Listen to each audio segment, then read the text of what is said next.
same topic. But yo, what I want to talk about is chasing your dreams, getting to your goal, etc. and stuff like that. And yeah, quite frankly, innit, if you want to get to where you want to get to, you gotta be willing to die for it, fam. This is something I've been learning more and more over time, and it's becoming more and more apparent in my life that yo, you genuinely need to be ready to die for it, fam. Because it's like, yo, if you ain't ready to die for it, you ain't gonna get it. Because we live in a fucked up world, fam. You know what I'm saying? Like, from the beginning, you've already lost. You know. Let me get back inside. It's cold, you know. But yeah, like from the beginning, you've already lost, and you guys know that. Like, when you're born, you're already built to lose, especially if you got skin color like mine. You know, I'm not gonna bring too much race into this, innit? But yo, yeah, I know. But yeah, like you're born into this world losing already, fam. You know what I'm saying? And it's easy to lose. It's hard to win. Like the amount of sacrifices I've had to do just to get to where I'm at, and I'm not even there yet, is disgusting. Like, you know what I mean? I've sacrificed buying crepes not even all the time, bro. The last pair of crepes I got, what was it? The Cortezes and the Air Forces. And that was my first purchase of crepes in the last 2-3 years. So. And they weren't even all that, like, you know what I mean? There weren't no J's and nothing like that. But, you know what I mean? Something calm. A pair of white Cortez, a pair of white Air Forces. I love my white crepes on, I don't know. But yeah, like, you know what I mean? You guys might be thinking, oh, that's a silly sacrifice, but okay. Try not to buy crepes for the next 5 years, fam. Until you reach your first million. Try not buy crepes. You can buy crepes, obviously, because, you know, your crepes are gonna get worn out, but I'm talking as an actual necessity. Like, you're only buying that crepe because you need it. You know what I'm saying? Because a lot of the time we'll see a crepe like, yo, I want it. There's a difference between wanting and needing. You know what I mean? And like, you might be thinking, how does this lead back to wanting to die for it?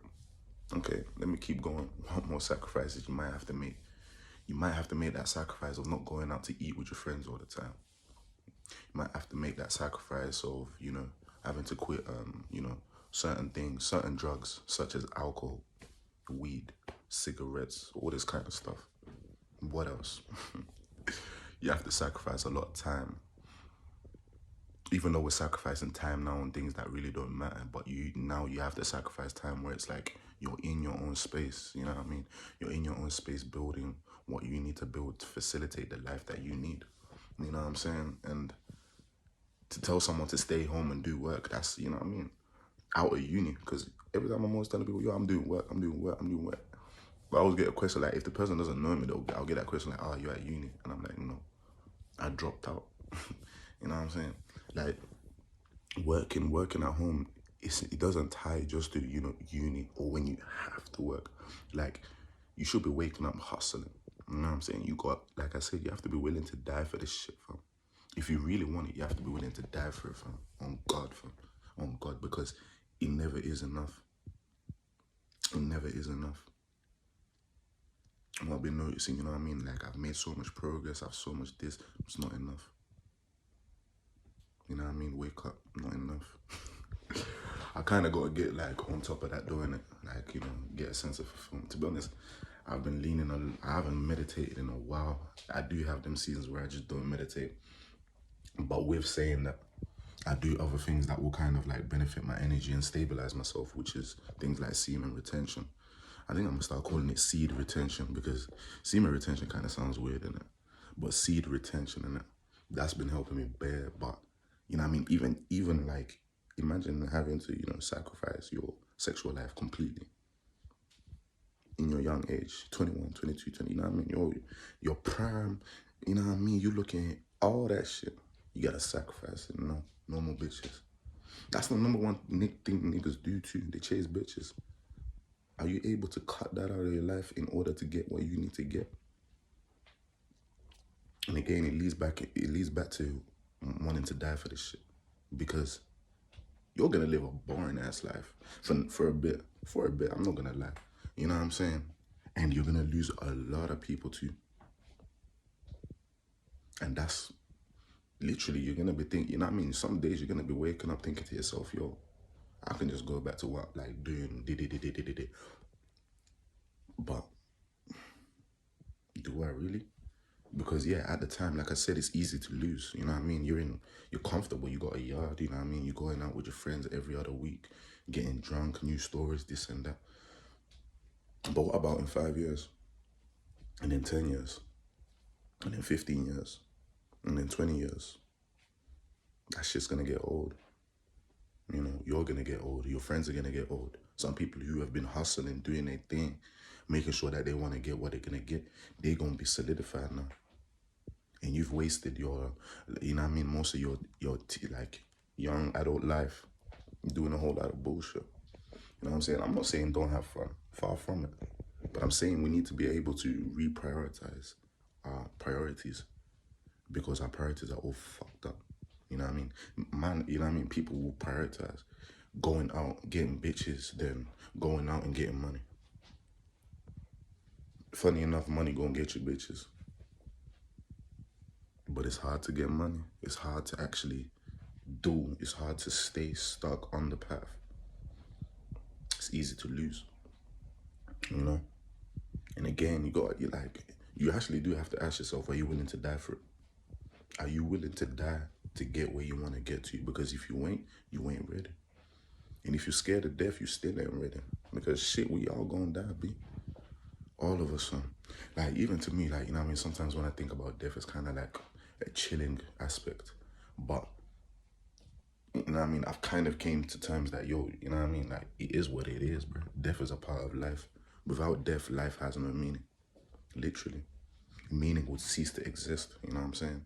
So it's a part of our life that we need to be able to accept in order to live the life that we want to live, you know?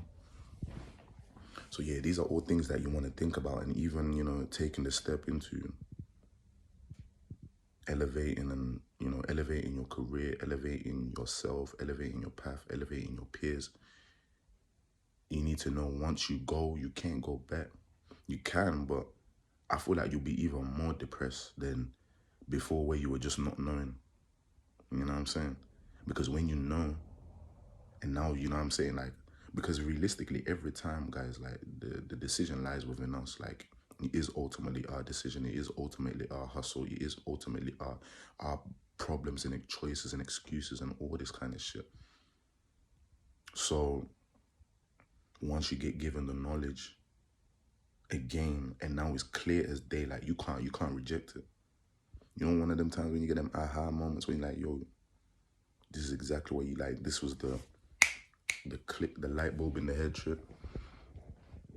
Then it's like, can you go back? Because now, you know what I mean, you've made something known. Like, maybe your subconscious has made something known to your consciousness. Now that's something you can't forget, because subconsciously you want that, and unconsciously you want that too. So now your subconscious will work towards trying to get that, and if you don't get that, it will make your life live in hell. And to be honest, it's not his fault, because, you know what I mean, you've showed it the truth, you showed your mind the truth, but yet you're still going against it. You're still going against self. You know what I mean? And to do that, what comes next? Depression. You know what I mean? Unmotivated. Wanting to give up. All these kind of things. Because I'm not going to lie, me going, now every time I go back to my, you know what I mean, parts of my old self start coming back, do you know how uncomfortable I feel? I feel uncomfortable as fuck, fam. Even when I do something, when I have a day where I don't do nothing, I feel uncomfortable, fam, in my own skin. And sometimes I do wish I can just go back to being, you know, the old Simba, where it's like, you know what I mean, partying, not focusing about anything, da. But at the same time, I don't want to go back. I'm glad where I am, and I've got this new mindset and this new hustle and this new energy and this new vision for myself, because before it was just suffering, you know what I mean? It's easy to suffer, like I keep saying, it is easy to suffer. It's harder to get out of suffering. And because, like I said, it's a constant battle, day in, day out. You know what I mean? You might think, yeah, the click, the aha moment, no, I'm nice. That's one of the, you know what I mean, that was like the main problem I had, was like thinking, yeah, because now I'm like so spiritually a line, da da da da da da da da. I'm nice, like yo, I'm not going, bro. Don't ever think that, fam. Old tendencies will still crawl up. Questions will still crawl up. It's like an endless dialogue, fam. And you know what I mean? It's built into every one of us because it keeps us alive. It keeps us surviving. It keeps us thriving. You know. So it's hard to then go back to the life that you know was no good for you, but you know that the life there can pay you dividends, can make you rich, can make you whatever. You know what I mean? It can give you everything you ever wanted, but you have to be willing to die for it. That's the catch. You know what I mean? There's no 40%, there's no 60%, there's no 80%. I mean, there is, but there isn't really. There really isn't, man. And that's life, bro. That is life. Like, I'm glad where I'm at in it, but yo, life is cruel, man. It's not easy. Like, you know what I mean? A lot of people see my success, my things as success in it, and then I don't see it as a success. From that's, you know what I mean? It's like a paradox. The more I elevate, it's not really giving me any kind of, you know what I'm saying, sense of gratitude, which is okay because I kind of like that, because it means every time I'm striving for more, but when is it enough? You know what I mean? You're always required to make money. You're always required to eat. You're always required to sleep. You're required to think. You're required to do a lot of things. When is it enough? I guess that leads back to the death thing, you know? That's kind of when our souls are free, I believe. I believe that when we die, that's when we are truly free from everything, from stress, from love, from just the awe, just become an internal blissness of energy, spirit, go to heaven. Who knows? Who knows? But yeah, man, in life, I don't think anything will ever really be enough. Even if you write your own price, like, again, there's still going to be so much things happening in your life that's just going to create either turmoil or happiness. You know,